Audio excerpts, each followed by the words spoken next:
Paulinho, por falar no Lula, ontem o governador de São Paulo, João Dória, foi entrevistado pelo programa Roda Viva da TV Cultura, né? E falou de todo mundo. Pois é, teve Lula, teve Aécio, teve, enfim, todo mundo, de alguma forma, recebeu alguma do Dória ontem. Então, vamos começar pelo Bolsonaro, que é o nosso presidente. Foi perguntado ali a respeito da expectativa de diálogo, aproximação entre governo federal, governo estadual. Olha o que o Dória respondeu. Os gestos são bons e são bem-vindos. É necessário estabelecer sempre o diálogo, seja com o Poder Executivo, o Judiciário e o Legislativo. Eu sou a favor dos gestos, sou a favor do diálogo também. Mas do Bolsonaro, eu não espero nada daquilo que diferente daquilo que ele fez ao longo desses 2 anos e meio. É um autoritário, além de ser um negacionista. E, a meu ver, é um psicopata, é um homem doente. Se for submeter Bolsonaro a uma análise psiquiátrica, vamos concluir claramente que ele é um doente. E um doente como ele, um psicopata que adora a ditadura, adora o autoritarismo e se afasta do diálogo, não desejará o diálogo com os governadores. Pois é. Aí teve também para o Aécio Neves, que é do PSDB, a quem o João Dória chamou de pária. E olha o que ele falou aqui, vou ler umas aspas. Aécio Neves tem a síndrome da derrota e começou sua pior derrota naquele triste telefonema que dirigiu ao empresário aqui de São Paulo pedindo propina. Entendo que pessoas que pedem propina a empresários do meu partido deveriam se afastar. Aí a gente teve um momento que a jornalista Maria Cristina Fernandes, do Valor Econômico, questionou a respeito de Lula. Se Lula se aproximasse dele, quisesse conversar, ele o receberia. E ainda, se um segundo turno a gente tivesse ali Lula e Bolsonaro, em quem que o Dória votaria? Vamos ver o que disse o governador de São Paulo. Primeiro, o ex-presidente Lula não vai me procurar. Portanto, eu não preciso me preocupar com esse tema. Como é que o senhor sabe? Segundo, ele não vai me procurar. Ele sabe a minha opinião sobre ele, ele não vai me procurar. A minha opinião é muito clara sobre ele, todos sabem. E eu quero repetir a você, Luiz Inácio Lula da Silva cometeu roubo, assaltou o dinheiro público do país. E ele sabe que eu falei isso e que eu sustento isso. Aliás, ele está respondendo ainda no Supremo Tribunal Federal os processos, vários dos processos pelos quais ele está se defendendo. Mas essa imputação ele ainda terá que se defender. Ele pode ser candidato, o Supremo autorizou, mas ele não foi inocentado. Ele sabe qual é a minha opinião, portanto, ele não vai me procurar.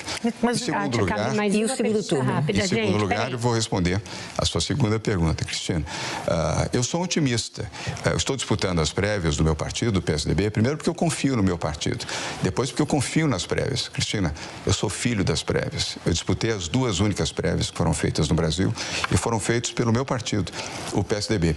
Eu venci em 2016, contrariando todas as expectativas, e venci em 2018, também contrariando todas as expectativas. E, na sequência, vencemos as eleições de 2016 para a Prefeitura de São Paulo, aliás, no primeiro turno, pela primeira vez em 28 anos. E vencemos as eleições de 2018, também contrariando expectativas, inclusive de institutos de pesquisa, que diziam que eu perderia no segundo turno, e nós vencemos. Portanto, eu tenho um pensamento positivo. O PSDB vencerá as prévias e nós seremos a melhor opção para a chamada terceira via das eleições em 2022. Eu não terei que votar. Mas existe a possibilidade Eu não votarei nem Lula, nem Bolsonaro. Então, o senhor vai votar... Nem horror, nem terror. Eu quero votar num bom gestor para o Brasil. E se um dos dois for para o segundo turno e o senhor não estiver no segundo turno? Cristina, eu não faço futurologia, eu faço gestão e sou governador. É liso, governador! Posso fazer uma observação? Ele consegue escapar. Que belo nó de gravata. Meu Deus do céu, que nó imponente, maravilhoso. Você não sentiu um negócio ali? O Dória sabe, o Dória é um cara elegante, né? Isso ninguém tira dele. Isso ninguém tira dele. Paulo, Peraí.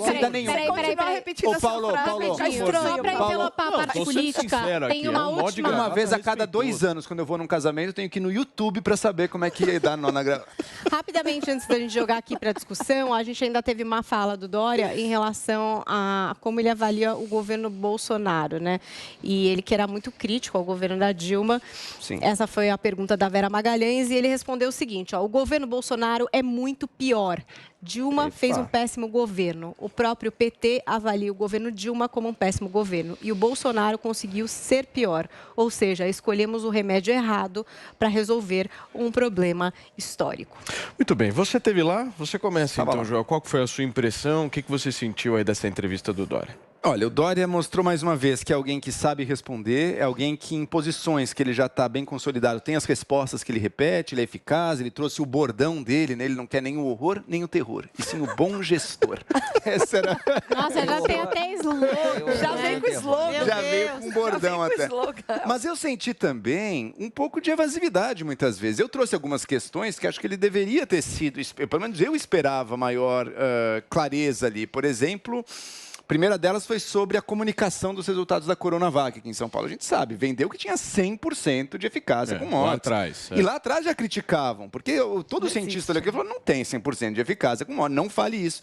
E ele ficou dizendo, não, mas foi a Anvisa que falou, não fui eu. Daí eu falo, não, mas o governador tem print aqui, não, mas eu apenas repeti o que a Anvisa falou, não sei o que. Pergunte pra Então Anvisa, não saiu muito dessa. Outra questão também que eu tentei trazer, no conflito Bolsonaro-Supremo, bom, não tenho dúvida que todo mundo que é democrático condena os ataques de querer fechar, querer ditadura, querer acabar com o Supremo e tudo mais. Agora, reconhecer que existe um problema, o Supremo Tribunal tem muito poder, o Supremo Tribunal define muitas questões do Brasil, definiu as candidaturas, define todo o assunto, chega na mesa do Supremo. E aí? O que a gente faz num país em que o Supremo apita tudo e o governo fica de mãos atadas muitas vezes? A resposta dele foi que, não, eu não sou do Congresso, eu não lido com isso, então não se posicionou. Eu senti, às vezes, alguma necessidade dele se posicionar mais sobre alguns grandes problemas nacionais. O Zé, e o Dória tentou também fazer uma articulação com os governadores que não deu muito certo. Ele cometeu alguns erros políticos importantes. Um destes erros políticos foi brigar com o Aécio e brigar de uma maneira muito pesada, né? Ele tentou expulsar o Aécio. Deputados me disseram que falaram com ele, olha, não compra essa briga com a velha guarda do PSDB. Ele insistiu e perdeu. Eu, há muito tempo, eu falava, ele não vai conseguir expulsar o Aécio Neves, não vai expulsar.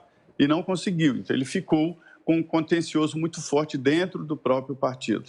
E é isso que está ameaçando a candidatura dele à presidência, né? Eu não vi o programa, porque eu estava vendo o ministro da Educação, Milton Ribeiro, aqui no Direto ao Ponto, e pelo que eu vi aí de vocês, é o João Dória. Ele tem ali as respostas prontas, né? Tem os objetivos já definidos. E quanto a esse teste aí de sanidade, eu tenho a impressão que, como lá no Alienista, o Simão Bacamarte, que queria colocar na Casa Verde os loucos, eu acho que se fizer um teste desse aqui no Congresso, na esplanada dos ministérios e nos governos, haja Casa Verde, vai encher a todos. Só um louco que entra na política. Quem tem bom senso não entra nesse moedor de reputações. Eu disse isso quando a Regina Duarte estava vindo para a Praça dos Três Poderes. Eu falei, cuidado, isso aqui é a máquina de moer reputação. Parecia que eu estava antecipando tudo. Mas o João Dória precisa primeiro passar pelo PSDB e depois aí definir esse grupo que ele quer pertencer, que ele não pertence.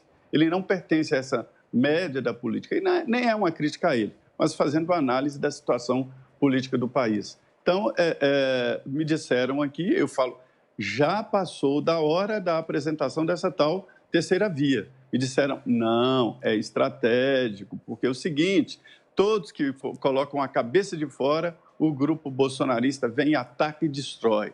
Então, é preciso deixar para a última hora essa estratégia. Eu entendo que já passou da hora dessa história de apresentar essa tal Avenida do Centro. Ô Zé, e sobre essa história também desse encontro aí de 25 governadores com o presidente Jair Bolsonaro para pedir uma trégua, como é que vai se dar isso? O presidente Jair Bolsonaro, ele também está disponível para essa conversa, para esse diálogo? Vai haver algum tipo de trégua nesse momento de instabilidade política ou não?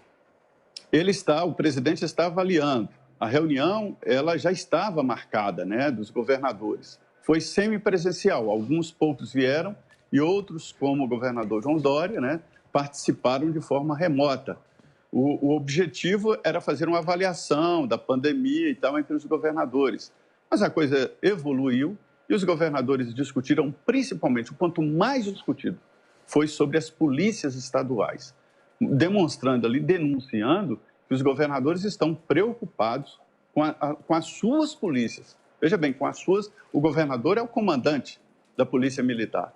E, inclusive, o Dória teve problemas, ele tem problemas porque setores importantes da Polícia Militar estão contra ele. A Constituição e o regimento militar, o Estatuto do Militar, copiado das polícias para as polícias estaduais, os dois, tanto a Constituição como os estatutos estaduais, impedem a filiação partidária e participação na política, mas não impedem que o cidadão possa publicar na sua página pessoal. Foi o que fez o comandante, né, Alexandre. Então, o que acontece é isso, os governadores estão super preocupados. A ideia que surgiu ali, o Wellington Dias tentou fazer uma carta para constranger o presidente, Jair Bolsonaro. Os outros governadores não toparam. Disseram, não vamos ficar aí aliados, ser base de sustentação do Supremo na política. E aí evoluíram para essa proposta de reunião. Se eles fazem um convite público ao presidente, já é errado, né? Quando se faz essa proposta pública, já significa que perdeu no privado, alguém já pediu e não conseguiu essa reunião. Mas, de qualquer maneira, é uma reunião. Eu não acredito que o presidente vá se reunir com os governadores. Pode receber um representante dos governadores, porque uma reunião aberta assim, não significa nada e não tem nenhum final, não tem nenhuma observação. A grande preocupação que eu observei ali dentro dos governadores são as polícias. Perfeito. Aí daqui a pouquinho a gente comenta aqui no Morning Show a entrevista do ministro da Educação ontem aqui na Jovem Pan, no programa do nosso Augusto Nunes. Bruna, sobre o Dória para a gente fechar.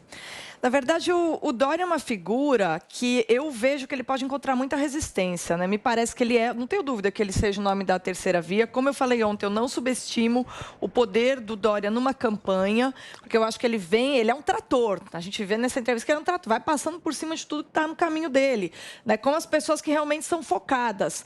Agora, o brasileiro, o eleitor brasileiro, ele tem uma necessidade de empatia. E tanto Lula quanto Bolsonaro, que foram figuras assim muito populares, ambos tinham esse traço, né? Pelo menos enquanto estavam em ascensão, da empatia com o eleitor. O Fernando Henrique, que seria aquele de quem o Dória mais se aproximaria em termos de imagem, ele teve uma grande conquista que foi o Plano Real. Então foi isso que o elegeu. No caso do Dória, se ele tivesse uma grande conquista nesse sentido, tudo bem.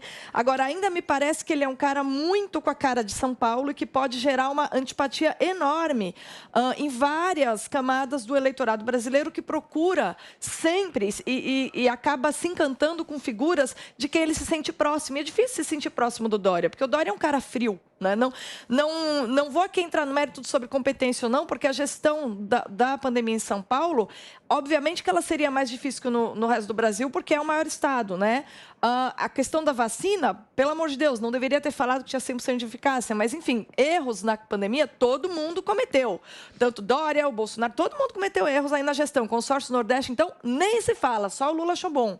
Agora, de resto, eu acho que, para mim, a maior barreira do Dória aí, no processo eleitoral, vai ser ser querido e ser estimado pelo eleitorado do brasileiro. Não digo que isso seja algo que deva acontecer, mas o eleitor brasileiro tem uma necessidade de se identificar com aquela pessoa em quem vota. O Dória faz sucesso no estado de São Paulo porque ele é a figura do empreendedor, do bem-sucedido. No resto do Brasil, vamos ver se ele consegue encontrar aí um quebra-gelo com a população. Eu não acho que vai encontrar, não. Com esse nó de gravata, Paulo, que você elogiou tanto. Não, é um puta nó. Mas eu acho que pode ser onde ele tropece, porque talvez o eleitor se afaste, entendeu? Né? Se eu perguntar ao Dória sobre você, sabe o que ele diria, Bruna? Eu respeito Bruna Torlai. 90% das pessoas.